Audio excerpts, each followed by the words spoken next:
we're talking about leading the house. Number 2 is this, is that your family is your first ministry.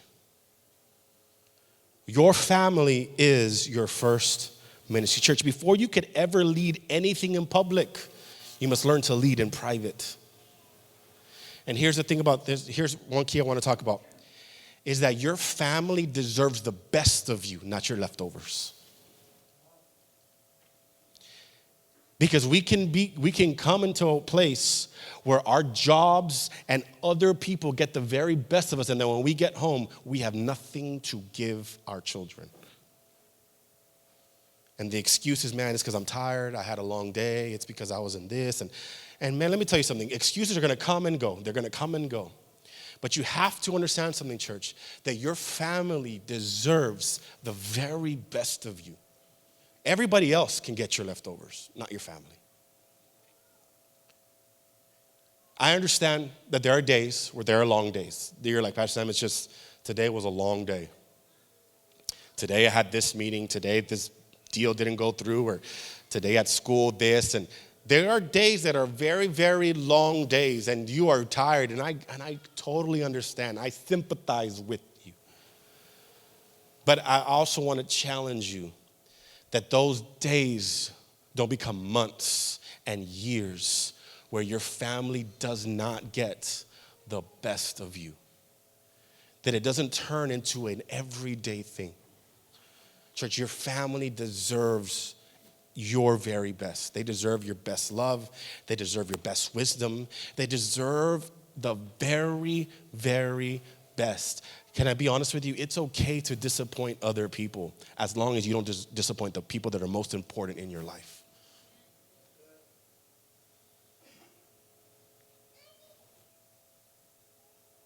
If you're in this room and you're like, your character is you want to please everyone, this will be a challenge. But let me be honest with you. The most important people are those in your household. Forget everybody else. They're the ones in your household. And Joshua chooses to put his family first. Joshua was the leader of the whole nation. Joshua was already at the end of his life. He knew that he was going to die. He's already old. His time is coming up. But at the very end, he still is demonstrating that, hey, my family comes first. And here's the thing, church. Leadership isn't led with microphones. They're led with moments. In private, church, your family should have moments in your time this week. Moments where they see the love of God. Moments where they see forgiveness between mom and dad or brother and sister. Moments, church. If we are going to value our family first, then we should create moments, church, where everything is seen. Moments where your house literally feels the peace of God. That's how you put your family first. Whether you grew up in a home there was a lot of strife and yelling, and that is the culture that you grew up in, you know what? That doesn't have to come into your home. You can actually set the tone and say, you know what? I'm going to change the tune of my household. I'm going to change the tune of my life. But your family deserves the very best. And you need to ask yourself this question: am I creating moments where my family sees this? Am I creating moments where my family gets my love, gets my energy, where my family gets the wisdom, where my family, because if you do not create moments, church, they will look for moments in other places. And those other places sometimes are not the best places to look for a moment.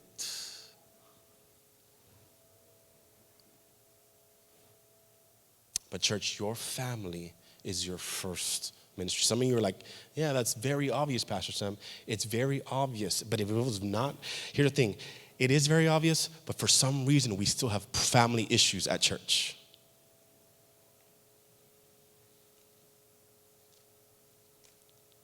And that's not God's design. God doesn't want you to have a family where it's always fighting. God doesn't want you to have a family that's divided. God doesn't want you for your kids to wake up in a home that they don't feel good in. That's never been God's design. And if you're a parent in this room and you said, you know what, Pastor, I grew up with an abusive parents, or or my parents were absent all the time, or that was the normal in my household. But thank God that today is a new day for you and your family. Thank God for that.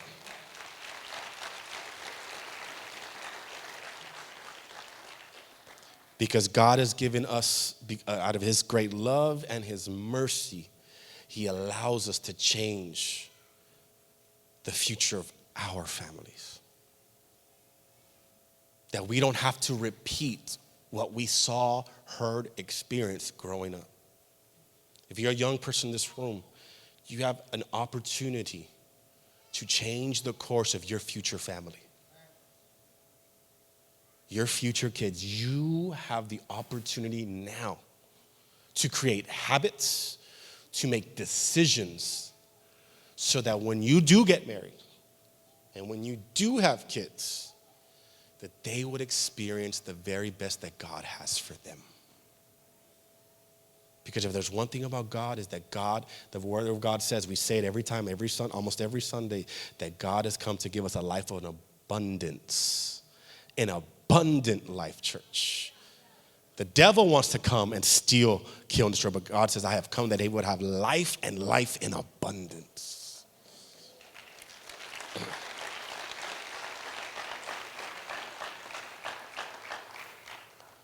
That's what Jesus wants for all of us.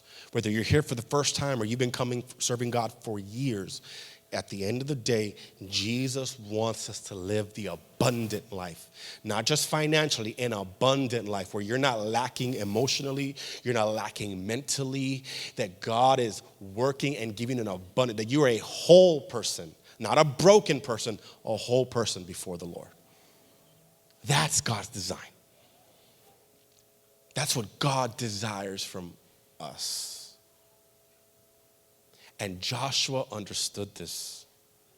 He understood, I got to make a declaration now before I go. I got to create this culture in my household now, so that when I die, I'm leaving the right kind of legacy for my family.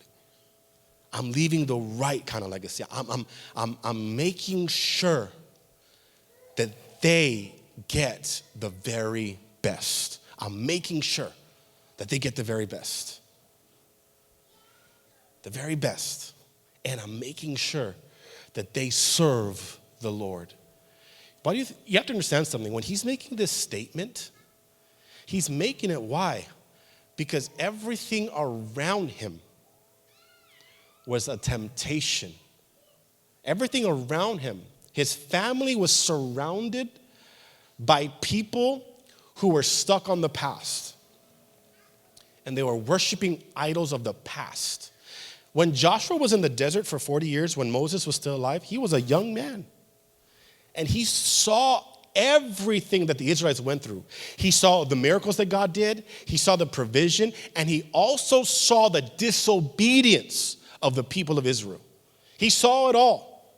And then when it's his turn, Moses dies, and in Joshua 1, the baton is passed to Joshua. He is now having to lead a nation through the same thing. Although they walk into the promised land, they still had to deal with people that were not of the promise. They still had to deal with people that had no regard for God. They still had to deal with people that did not want to serve the same God, that wanted to kill them. Right now, me and you, there's nobody out there that wants to kill you, although sometimes parents, I know you want to kill your kids, but don't do that. It's not good. But we are dealing with, right now in our culture, with temptations all the time. Your kids are dealing with temptations all the time. And so Joshua is dealing with all of these things, and in the midst of it, he's saying, you know what? I got to make sure that they understand and that everybody around them, that this family right here serves God.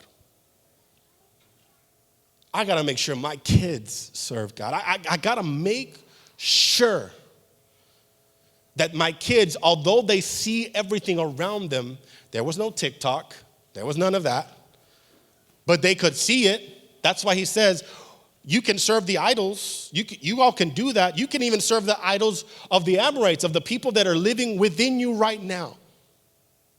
In other words, for us, it's the same thing. Like, you guys can, out there, you can serve whoever you want to serve. You can serve that addiction. You can serve that God. You could do all of that. But as long as I'm alive and we're a family unit, we're going to serve the Lord. Because my family matters.